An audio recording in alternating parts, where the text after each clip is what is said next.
कुछ दिनों पूर्व माले विधायक अमरजीत कुशवाहा के द्वारा एक बयान दिया गया था, जिसके बाद से काफ़ी विवाद हो गया। विवाद इतना बढ़ गया कि जातिवाद तक ये बात फैल गई, जिसको लेकर आज सिवान शहर में माले के द्वारा लाठी मार्च निकाला गया। माले के नेताओं और कार्यकर्ताओं ने एक स्वर से कहा कि जातिवाद समाज में न फैलाएं, इससे समाज को खतरा होगा। साथ ही उन्होंने उन लोगों को चेताया जो जाति के नाम पर एक दूसरे को धमकी देते हैं। इन्होंने साफ तौर पर कहा कि माले पार्टी जो है सभी जाति धर्म के लोगों के दबे कुचले लोगों के लिए हित के लिए खड़ा होता है।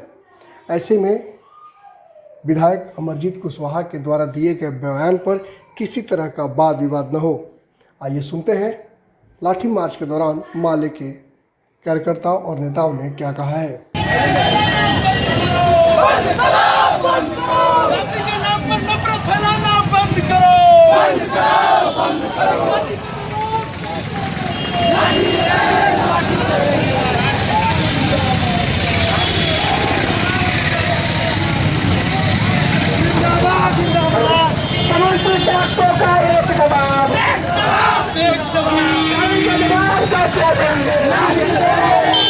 किया गया है कि जो अति पिछड़ा का बेटा, दलित का बेटा और विधायक है और जो मालकियत पर बात रखते हैं, जो संविधान पर बात रखते हैं, उनकी जीभ काटने के जो सामंती ताकतों ने ऐसा जुटाया है, जो बात बोला है, उसको प्रथम गिरफ्तारी हो।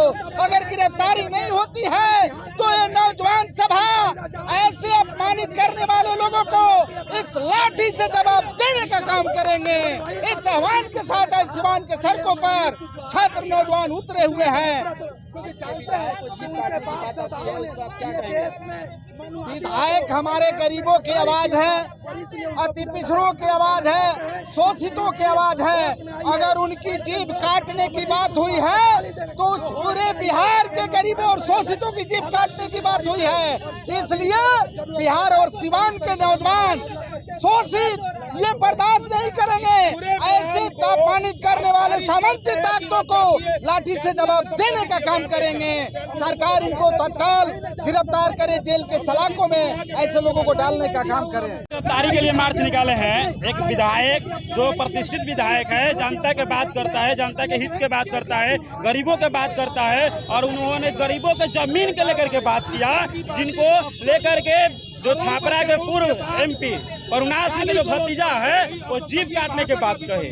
उन्होंने कहा कि स्वर्ण समाज को उन्होंने गाली दिया है, क्योंकि हमारे विधायक अमरजीत कुशवाहा ने ऐसा कोई शब्द का इस्तेमाल नहीं किया, लेकिन उन्होंने इस चीज को दर्शा दिया है कि हम लोग गुलाम थे, अंग्रेजों के गुलाम थे, अंग्रेजों के चाटुकार थे, तबे जाकर के उनके पेट में दर्द हुई। अगर वो अंग्रेजों के गुलाम नहीं रहते, अंग्रेजों के चाटुकार नहीं रहते, नाजायज रूप से उनको जमीन नहीं मिली होती, तो आज हमारा अमरजीत कुशवाहा पर उन्होंने गलत व्यवहार टिप्पणी नहीं करते। उनको लग रहा है कि देश की जनता गरीब इस बात को महसूस कर चुकी है कि जितना जमींदार है, जिनके पास 100 बीघा से ज्यादा जमीन है, 20 बीघा से ज्यादा जमीन है, वो नाजायज किस्म का जमीन है, और उसी जमीन को गरीब अपना हक अधिकार को महसूस करके बांटना चाहती है। इसी बात को अमरजीत कुशवाहा ने उठाया और इसी पर उन्होंने जीभ काटने की बात कही। तो सुधीर सिंह समझ ले कि सिवान के छात्र नौजवानों ने तय किया है कि वो अपना बयान वापस ले, अमरजीत कुशवाहा से माफी मांगे, नहीं तो सिवान के जिला प्रशासन उसको विलंब गिरफ्तार करे, नहीं तो लाठी से उनका जवान को हम लोग पूछ देंगे।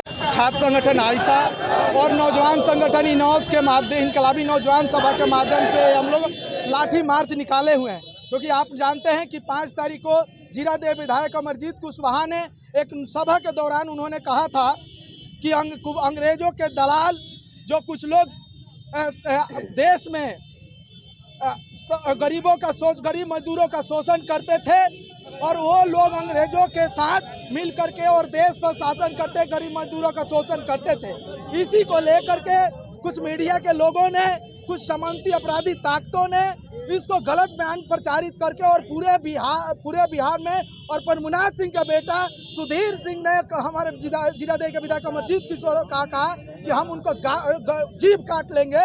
हम लोग आज इसलिए लाठी मार्च निकाले हुए हैं कि जब कोई दलित का बेटा, जब कोई गरीब का बेटा, जब कोई अति पिछड़ा का बेटा जब विधानसभा से चुन कर आता है तो ऐसी सामंती ताकतें जब उनकी जीभ काटने की बात करती है तो इस देश के दलित गरीबों का क्या स्थिति होगा। मैं कहना चाहता हूँ, आज देश में संविधान है, ये संविधान से लोग देश चलता है। अगर कोई अमरजीत कुशवाहा ने बयान दिया है तो उस पर अगर यहाँ के कुछ लोग आपराधिक तत्व अगर इस तरह का बयान देता है तो उनको तत्काल अगर गिरफ्तार नहीं करते हैं तो सिवान के एसपी से मैं मांग करता हूं कि तत्काल गिरफ्तारी करे। अगर कोई नहीं गिरफ्तार होता है तो इसके अगर कोई विधि व्यवस्था भंग होता है तो इसके जिम्मेवार सिवान के एसपी होंगे। हम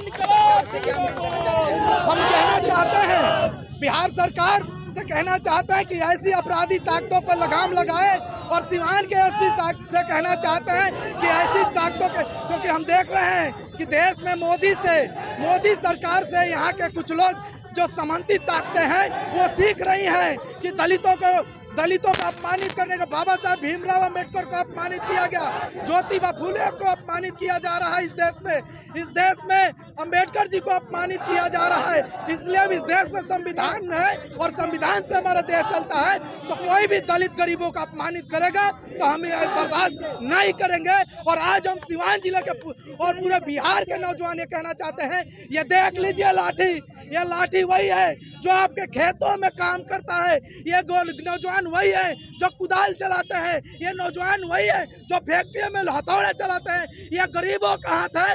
अगर कोई जीभ काटने का बोलेगा, कोई गाली के देने का बोलेगा तो ये नौजवान अपनी लाठी से वैसे लोगों को कुचलने का काम करेंगे। इसलिए हम लोगों ने सुधीर सिंह के बयान को किस ढंग से लेते हैं? सुधीर सिंह बिल्कुल राजनीतिक और अपने आप को समाज में कुछ फेमस करने के लिए किया है। हम जानते हैं सुधीर सिंह को, जब भी कोई मामला आता है सुधीर सिंह आ जाते हैं, बिछावन पर बैठ के, पलंग पर बैठ करके एक 10,000 का मोबाइल लेकर के बयान दे देते हैं। और हम कहते हैं कि बयान अगर आप दे रहे हैं तो सोच लीजिए, कोई 90 का दौर नहीं है, आज़ादी का पहले का दौर नहीं है जहाँ दलितों को खटिया पर बैठने नहीं दिया जाता था, वो दौर नहीं है जहाँ गरीबों को चप्पल पहनने नहीं दिया, वो दौर नहीं है कि जहाँ गरीबों को खाने को नहीं दिया जाता। ये दौर है जो देश संविधान से है और संविधान में सब लोगों को बोलने आज़ादी है। अगर आप किसी दलित गरीब के बेटे को अपमानित करेगा तो ये देश की जनता बर्दाश्त नहीं